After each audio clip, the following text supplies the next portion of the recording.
Satyabama Institute of Science and Technology, Chennai and Sriperumbudur. Thiruvarur மாவட்டம் வெள்ளக்குடி பகுதியில் கையகப்படுத்தப்பட்ட இடத்துக்கு மாற்று இடம் தராமல் 10 ஆண்டுகளுக்கு மேலாக ஏமாற்றி வருவதாக கூறி ONGC சுத்திகரிப்பு ஆலை அலுவலகம் முன்பாக கிராம மக்கள் போராட்டத்தில் ஈடுபட்டு வருகின்றனர்.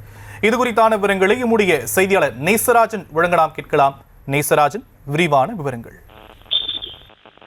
திருவாரூர் மாவட்டம் வெள்ளக்குடி பகுதியில் கடந்த 25 ஆண்டுகளுக்கு மேலாக கச்சா எண்ணெய் சுத்திகரிப்பு நிலையம் செயல்பட்டு வருகிறது. இந்த ONGC சுத்திகரிப்பு நிலையம் அருகே வெள்ளக்குடி கீழத்தெருவை சேர்ந்த 29 குடும்பத்தினர் பல ஆண்டுகளாக வசித்து வருகின்றனர். இந்த நிலையில் ONGC நிர்வாகம் வெள்ளக்குடி கீழத்தெருவில் வசிக்கும் 29 குடும்பங்களின் இடத்தை தன்வசம் படுத்திக் கொண்ட நிலையில் அவர்களுக்கு மாற்று இடம் தருவதாக உத்தரவாதம் அளித்து 10 ஆண்டுகளுக்கு மேலாகியும் இதுவரை மாற்றிய இடம் வாங்காமலும் வீடுகள் கட்டித்தராமலும் இருக்கும் ONGC நிர்வாகத்தை கண்டித்து 100க்கும் மேற்பட்ட கிராம மக்கள் வெள்ளக்குடி ONGC நிர்வாகத்தை கண்டித்து கண்டன முழக்கமிட்டு போராட்டத்தில் ஈடுபட்டு வருகின்றனர்.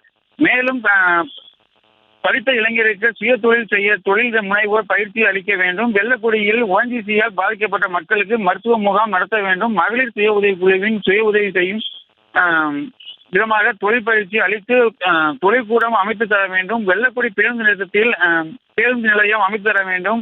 சமுதாய கூடம் கட்டித்தர வேண்டும் என பல்வேறு கோரிக்கைகளை வலியுறுத்தி கண்டன ஆர்ப்பாட்டத்தில் ஈடுபட்டு வருகின்றனர்.